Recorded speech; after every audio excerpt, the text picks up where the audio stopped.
নমস্কাৰ বন্ধু বান্ধৱীসকল আমাৰ ৰাশিফল চেনেলটোলৈ আপোনালোকক স্বাগতম জনাইছোঁ। আজি মই আপোনালোকৰ কাৰণে লৈ আহিছোঁ কন্যা ৰাশি জাতক জাতিকাসকলৰ ছেপ্টেম্বৰ মাহৰ সম্পূৰ্ণ ৰাশিফল সিদ্ধান্ত। এই মাহত আপোনালোকৰ কি কি সুযোগ সুবিধা আহিব আৰু কি কি সমস্যাৰ সন্মুখীন হ'ব লাগিব। এই মাহত আপোনালোকৰ চাকৰি, ব্যৱসায়, ধন সম্পত্তি, প্ৰেম, বিবাহ আৰু পৰিয়ালৰ ক্ষেত্ৰত কি কি ঘটনা ঘটিব পাৰে। বিশেষকৈ মাহটোৰ মাজভাগত এনে কিছুমান সুযোগ আহিবলৈ গৈ আছে যিটো সঠিকভাৱে যদি আপোনালোকে ব্যৱহাৰ কৰে তেনেহলে আগন্তুক দিন আপোনালোকৰ পৰিৱৰ্তন হৈ পৰিব। কিন্তু তাৰ বিপৰীতে এটা ভুলৰ সিদ্ধান্তই আপোনালোকৰ আৰ্থিক ক্ষতি লগতে ব্যক্তিগত জীৱনত চাপ পেলাই থৈ যাব পাৰে। গতিকে ভিডিঅ'টো মনোযোগ সহকাৰে শেষলৈকে চাব, তেতিয়াহে সুন্দৰভাৱে বুজি পাব।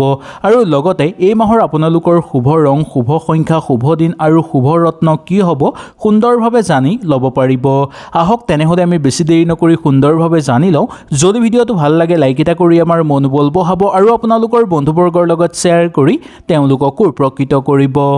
কন্যা ৰাশি জাতক জাতিকাসকলৰ কাৰণে ছেপ্টেম্বৰ মাহটো মুঠতে উন্নতি আৰু নতুন সম্ভাৱনাৰ মাহ বুলি ক'ব পৰা যায়।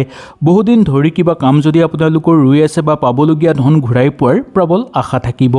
কৰ্মত আগবাঢ়ি যোৱাৰ সুযোগ আপোনালোকে লাভ কৰিব পাৰিব। কৰ্মক্ষেত্ৰত আপোনালোকৰ পৰিশ্ৰম আৰু দক্ষতা বৃদ্ধি পাবলৈ ধৰিব। ব্যৱসায়ীসকলৰ কাৰণে নতুন গ্ৰাহক, নতুন যোগাযোগ আৰু নতুন কোনো কামৰ সুযোগ অহাৰ সম্ভাৱনা থাকিব। অৱশ্যে সকলো ক্ষেত্ৰতে এটা কথাই আপোনালোকে মনত ৰাখিব লাগিব যে কিবা কাম কৰিলে নিস্বাৰ্থভাৱে কৰিব আৰু সেই কামটোত মনোনিৱেশ আপোনালোকে বিশেষভাৱে কৰিব। কেতিয়াও খৰতকীয়াকৈ সেই কাম কৰি সম্পূৰ্ণ কৰিবলৈ ইচ্ছা নকৰিব। এই মাহত আপোনালোকৰ বাবে পৰিকল্পিত মাহ বুলি ক'ব পৰা যায়। যি কামত আপোনালোকে পৰিকল্পনা কৰি আছিল সেই সকলোবোৰ কাম ফলপ্ৰসূ হৈ পৰাৰ যোগ দেখিবলৈ পোৱা যাব। প্ৰথমতে আমি জানি লওঁ আহক চাকৰি আৰু কেৰিয়াৰৰ কথালৈ। কন্যা ৰাশি জাতক জাতিকাসকলৰ ছেপ্টেম্বৰ মাহটো কৰ্মক্ষেত্ৰত দায়িত্ব বৃদ্ধি পাব পাৰে। আপোনাৰ ওপৰত নতুন কৰ্মৰ দায়িত্ব আহিব। প্ৰথমতেই কৰ্মৰ চাপ থাকিব পাৰে, পিছলৈ কিন্তু দায়িত্বৰ ফলত আপোনালোকৰ নতুন সুযোগৰ দুৱাৰ মুকলি হৈ পৰাৰ সম্ভাৱনা থাকিব। যিসকল লোকে চাকৰি বিচাৰি আছে তেওঁলোকৰ কাৰণে নতুন চাকৰিৰ খবৰ অহাৰ সম্ভাৱনা থাকিব। বিশেষকৈ নিজৰ যোগাযোগৰ ফলত আপোনালোকে বহুদূৰ আগুৱাই যাব পাৰিব আৰু বহু লাভৱানো হ'ব পাৰিব। চাকৰিয়ালসকলৰ ক্ষেত্ৰত আপোনালোকৰ উন্নতি বৃদ্ধি পাবলৈ ধৰিব আৰু ওপৰৱালাৰ পৰা আপোনালোকে প্ৰশংসা বুটলিবলৈ সক্ষম হ'ব। গুৰুত্বপূৰ্ণ দায়িত্ব আপোনালোকে লাভ হোৱাৰ সম্ভাৱনা থাকি যাব। ব্যৱসায়িক বাণিজ্যৰ লগত জড়িত লোকসকলৰ নতুন গ্ৰাহক বৃদ্ধি পাব। নতুন অংশীদাৰী ব্যৱসায়ৰ লগত জড়িত লোকসকলৰ কাৰণে সুযোগ বৃদ্ধি পোৱাৰ সম্ভাৱনা দেখিবলৈ পোৱা যাব। কিন্তু অংশীদাৰী ব্যৱসায়ীসকলে কাগজ পত্ৰ, টকা পইচা আৰু চুক্তিৰ ক্ষেত্ৰত বিশেষ আপোনালোকে লক্ষ্য ৰাখিব লাগিব। মাহৰ মাজভাগত কেৰিয়াৰৰ বাবে বিশেষ গুৰুত্বপূৰ্ণ মাহ বুলি ক'ব পৰা যায় এই মাহটো। এতিয়া আমি জানো আহক ধন সম্পত্তিৰ কথা। কন্যা ৰাশি জাতক জাতিকাসকলৰ এই ছেপ্টেম্বৰ মাহটো আৰ্থিক দিশটো মুঠেই ভাল দেখিবলৈ পোৱা যায়। আয়ৰ নতুন পথ সৃষ্টি হ'বলৈ গৈ আছে। কোনো পুৰণি আপোনালোকৰ পাবলগীয়া ধন ঘূৰাই পোৱাৰ আশা দেখিবলৈ পোৱা যায়। অতিৰিক্ত উপাৰ্জনৰ সুযোগ আপোনালোকৰ জীৱনলৈ আহিব। কিন্তু ইয়াৰ লগতে খৰচো বৃদ্ধি পাবলৈ ধৰিব পাৰে। বিশেষকৈ অপ্ৰয়োজনীয় বস্তু কিনাৰ ফলত, আৱেগিক হৈ কিবা বস্তু আপোনালোকে কিনি লোৱাৰ ফলত, লগতে পৰিকল্পনা নকৰাকৈ বিনিয়োগ কৰাৰ ফলতো আপোনালোকৰ অবান্তিক খৰচৰ মাত্ৰা বৃদ্ধি পাবলৈ ধৰিব পাৰে।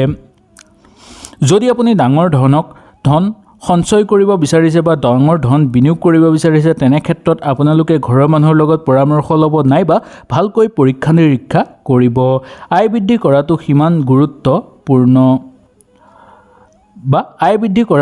গুৰুত্বপূৰ্ণ, আয় টকা পইচা সঞ্চয় কৰাৰ লগতে আপোনালোকৰ অৰ্থ ক্ষয় কৰাৰ ক্ষেত্ৰতো সিমান গুৰুত্বপূৰ্ণ হৈ পৰে। এতিয়া কথা আমি জানি লওঁ আহক প্ৰেম আৰু সম্পৰ্কৰ কথা। যিসকল কন্যা ৰাশি জাতক জাতিকাসকল অবিবাহিত তেওঁলোকৰ কাৰণে বিবাহৰ কথা বতৰা পাতি চাব পাৰে। ইয়াৰ বাহিৰেও তেওঁলোকৰ ঘৰলৈ বিবাহৰ প্ৰস্তাৱ অহাৰ প্ৰবল সম্ভাৱনা দেখিবলৈ পোৱা যাব। কোনো বন্ধুবৰ্গ বা আত্মীয়ৰ পৰা আপোনালোকৰ এনে সম্পৰ্ক অহাৰ সম্ভাৱনা দেখিবলৈ পোৱা যাব। কিন্তু নতুন সম্পৰ্কত সোমাই পৰাৰ আগতেই ভালকৈ চোৱা চিতা কৰি ল'ব আৰু ভালকৈ আগ পিছ আপোনালোকে চাব। লগতে বয়োজ্যেষ্ঠ মানুহৰ পৰা পৰামৰ্শ ল'বলৈ একেবাৰে নাপাহৰিব।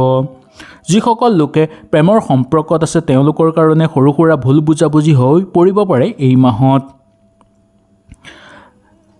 আপোনালোকৰ কথা কেতিয়াবা কেতিয়াবা সৰু সুৰা ক্ষেত্ৰতে কণ্ডল সৃষ্টি হ'বলৈ ধৰিব পাৰে, গতিকে কঠোৰ বাক্য আপোনালোকে ত্যাগ কৰি মৰম চেনেহেৰৰ মাজেৰে এই মাহটো চলাই নিবলৈ চেষ্টা কৰাটো উচিত বুলি ক'ব পাৰি। বৈবাহিক জীৱনৰ কথা এতিয়া আমি জানি লওঁ আহক। বৈবাহিক জীৱনৰ ক্ষেত্ৰত কন্যা ৰাশি জাতক জাতিকাসকলৰ কাৰণে এই মাহটো সংগীৰ সৈতে সম্পূৰ্ণ উন্নত মাহ বা উন্নত সুযোগৰ মাহ বুলি ক'ব পৰা যায়। কিন্তু কৰ্মক্ষেত্ৰ চাপৰ ফলত ঘৰত যাতে অশান্তি সৃষ্টি নহয় তাৰ প্ৰতি লক্ষ্য ৰাখিব লাগিব। সৰু কথাক লৈ যাতে তৰ্ক বিতৰ্ক সৃষ্টি কৰি নেপেলাই তাৰ প্ৰতিও চকু ৰাখিব। যদি কোনো পুৰণি সমস্যা চলি আছে তেনে ক্ষেত্ৰত ছেপ্টেম্বৰ মাহটো শান্তভাৱে আপোনালোকে সেই সমস্যাবোৰ সমাধান কৰিবলৈ বাট বিচৰাটো উচিত আৰু সেই বাট বিচাৰিলে আপোনালোকে সুযোগো লাভ কৰিব পাৰিব। আপোনাৰ সম্পৰ্কত জয়ী হোৱাৰ লক্ষ্য নহয়, ইয়াৰ আচল কথাটো হ'ল সম্পৰ্ক শক্তিশালী কৰাটো আপোনালোকৰ কাৰণে লক্ষ্য কৰি ৰাখিব। পৰিয়ালৰ ক্ষেত্ৰত এই মাহটো মোটামুটি আপোনালোকৰ শুভ বুলি ক'ব পৰা যায়। ঘৰৰ কোনো সদস্যৰ পৰা ভাল খবৰ পোৱাৰ প্ৰবল সম্ভাৱনা থাকিব। কোনো শুভ অনুষ্ঠান, আত্মীয়ৰ সৈতে সাক্ষাৎকাৰ বা অথবা বহুদিনৰ পৰা কোনো ৰৈ থকা কাম আপোনালোকৰ হৈ পৰাৰ যোগ দেখিবলৈ পোৱা যায়। অৱশ্যে পৰিয়ালৰ কোনো সিদ্ধান্তৰ ফলত আপোনালোকৰ মতানৈক্য হোৱাৰ সম্ভাৱনাও থাকিব পাৰে। আপোনাৰ এটা সৰু মিঠা কথাই আপোনালোকৰ পৰিয়ালক বহু শান্তি দিবলৈ ধৰিব। এতিয়া আমি জানো শিক্ষা আৰু পৰীক্ষাৰ কথা। কন্যা ৰাশিৰ ছাত্ৰ জাতিকাসকলৰ কাৰণে বা ছাত্ৰ ছাত্ৰীসকলৰ কাৰণে এই ছেপ্টেম্বৰ মাহটো পৰিশ্ৰমৰ ফল লাভৰ সময় বুলি ক'ব পৰা যায়। বিশেষকৈ প্ৰতিযোগিতামূলক পৰীক্ষাৰ কাৰণে প্ৰস্তুতি চলাই থকা শিক্ষাৰ্থীসকলৰ কাৰণে নিয়মিত অধ্যয়ন কৰিলে ভাল ফল নিশ্চয় লাভ কৰিব পাৰিব। এই মাহত মনোযোগ বৃদ্ধি পাবলৈ ধৰিব আৰু আপোনালোকে সুন্দৰভাৱে আগুৱাই যোৱাৰ সুযোগ পাব। লগতে শিক্ষাৰ কাৰণে সামাজিক ক্ষেত্ৰত সুনাম অৰ্জন কৰিবলৈও আপোনালোক সক্ষম হ'ব। প্ৰতিদিনেই অলপ সময়ৰ কাৰণে হ'লেও আপোনালোকে পৰিশ্ৰমেই কৰি ডাঙৰ ফল অৰ্জন কৰিব পাৰিব। এতিয়া আমি জানিম স্বাস্থ্যৰ কথালৈ। স্বাস্থ্যৰ ক্ষেত্ৰত কন্যা ৰাশি জাতক জাতিকাসকলৰ কাৰণে সাৱধান হোৱাটো উচিত। বিশেষকৈ খোৱা লোৱাৰ ক্ষেত্ৰত সাৱধানতা অৱলম্বন কৰিব। যদি বহুদিনৰ পৰা আপোনালোকে মানসিক চাপত ভুগি আছে তেনে ক্ষেত্ৰত স্বাস্থ্যৰ প্ৰতি লক্ষ্য ৰাখক। ভালকৈ টোপনি মাৰিবলৈ চেষ্টা কৰিব আৰু হজম শক্তি আপোনালোকৰ কম হোৱাৰ সম্ভাৱনা দেখিবলৈ পোৱা যাব পাৰে। পৰ্যাপ্ত পৰিমাণে আপোনালোকে স্বাস্থ্যৰ প্ৰতি লক্ষ্য ৰাখিলে স্বাস্থ্য লাহে লাহে উন্নতিৰ দিশলৈ আগবাঢ়িব। অতিৰিক্ত ৰক্তচাপৰ ফলতো স্বাস্থ্যৰ অৱনতি হোৱাৰ সম্ভাৱনা দেখিবলৈ পোৱা যাব পাৰে। যদি এনে সমস্যাই আপোনালোকে বাৰে বাৰে দেখা পায় বা বাৰুকৈ এনে সমস্যাই অশান্তি কৰিবলৈ ধৰে তেনেহ'লে অতি সোনকালে ডক্তৰৰ পৰামৰ্শ ল'বলৈ একেবাৰে পলম নকৰিব। এতিয়া আমি জানিম ভ্ৰমণৰ কথা। ভ্ৰমণৰ ক্ষেত্ৰত ছেপ্টেম্বৰ মাহটো কন্যা ৰাশি জাতক জাতিকাসকলৰ কাৰণে সৰু ভ্ৰমণৰ যোগ দেখিবলৈ পোৱা যায়।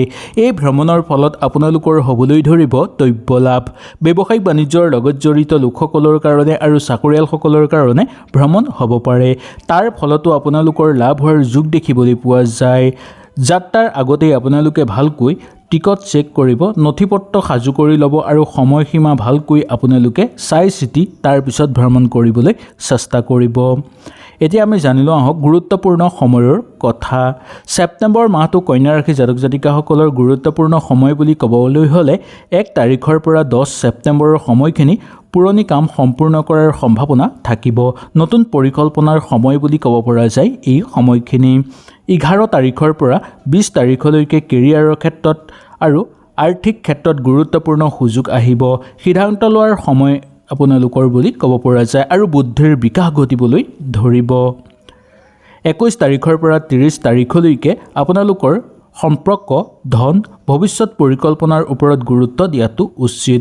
মাহৰ শেষৰ ফাললৈ নিজৰ কৰ্মত ভাল ফল অৰ্জন কৰাৰ যোগো দেখিবলৈ পোৱা যাব। এতিয়া আমি জানিম শুভ ৰং, শুভ সংখ্যা আৰু ঘৰুৱা প্ৰতিকাৰৰ কথা।